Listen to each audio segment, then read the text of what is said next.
you listen to reason? Will you open your eyes? Is it Luca in New York? Yeah, hello. What's up, Matt? How you doing? Very good. I already called once, maybe a month ago, and I wrote you an email last week. Mm-hmm.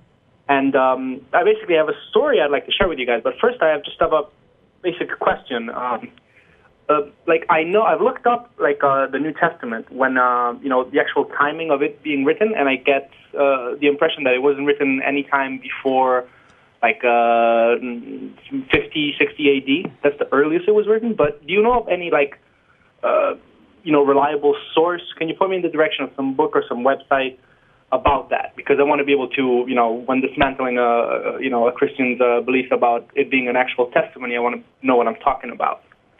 Well, that'd be good. There's not a book that's leaping to mind, and actually probably one of the best things you can do. There used to be a website called earlychristianwritings.com, but I think it's been taken down, and that had a really good list of scholarly dates that had footnotes and stuff. Actually, if you go to, I hate sending it here right off the bat, but if you go to the Wikipedia articles for each of the books in the New Testament, they're fairly well sourced. At the bottom of the page, there'll be links to a lot of different books. The problem is there's not a great deal of agreement on when the books were written, and you're going to have arguments. The scholars who are reliably dating, for example, the Gospels to 70 AD after, you're going to find objections from Christians who are saying, well, the reason they dated that is because it mentions, the fall of Jerusalem, and that happened in 72 AD, I think. And so they dated after that, when really it was written before that, and it was prophetic. It's something that you're not going to resolve. There's a bunch of good resources.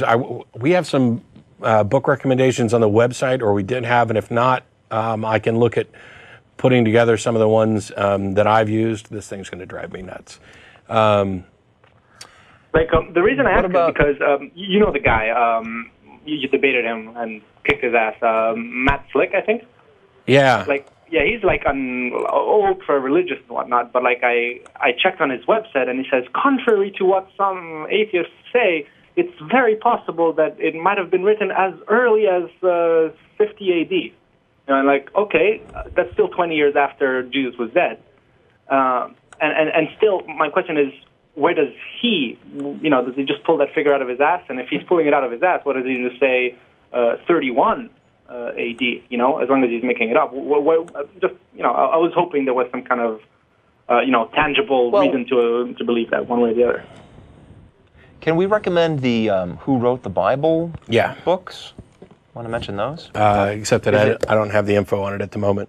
One thing, though, that I'll recommend, and we can do some of this in email. For some reason, this thing's showing up as battery power, so it keeps dimming, even though it's plugged in. So I don't know what's going on. One of the things that I'll recommend is that you avoid it entirely, because it doesn't matter. It doesn't matter if it was written by actual disciples the day after it happened. It's still not sufficient to claim that the events took place. It's still not sufficient justification that any miracle actually occurred. And one of the best examples, or one of my favorite examples, is that there are people that you can go talk to right now you can talk to the actual person who claims to have been abducted by aliens.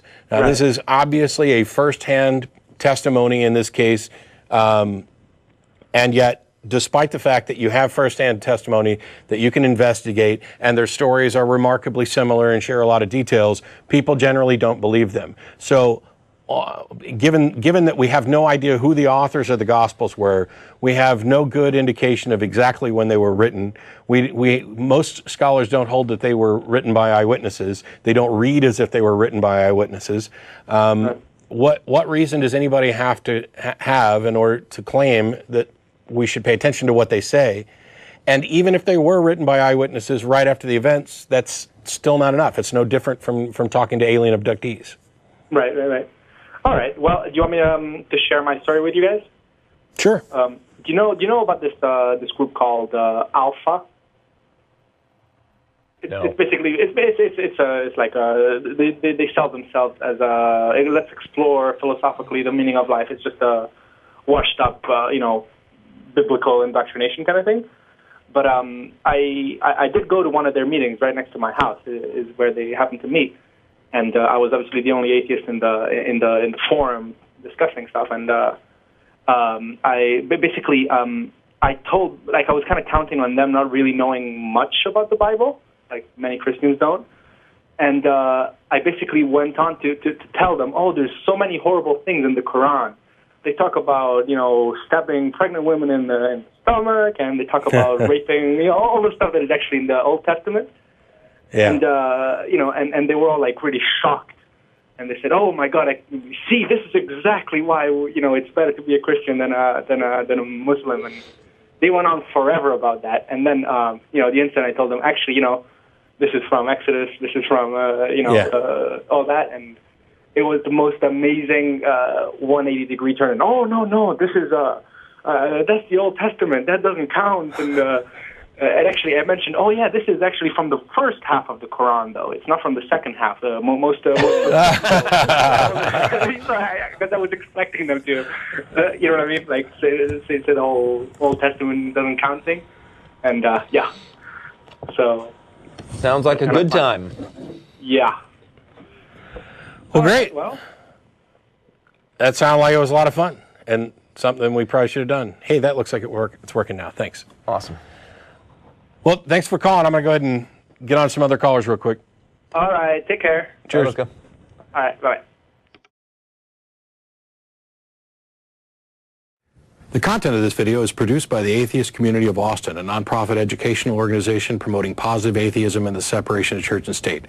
If you enjoyed this content and are willing and able to provide a donation, please visit the website below.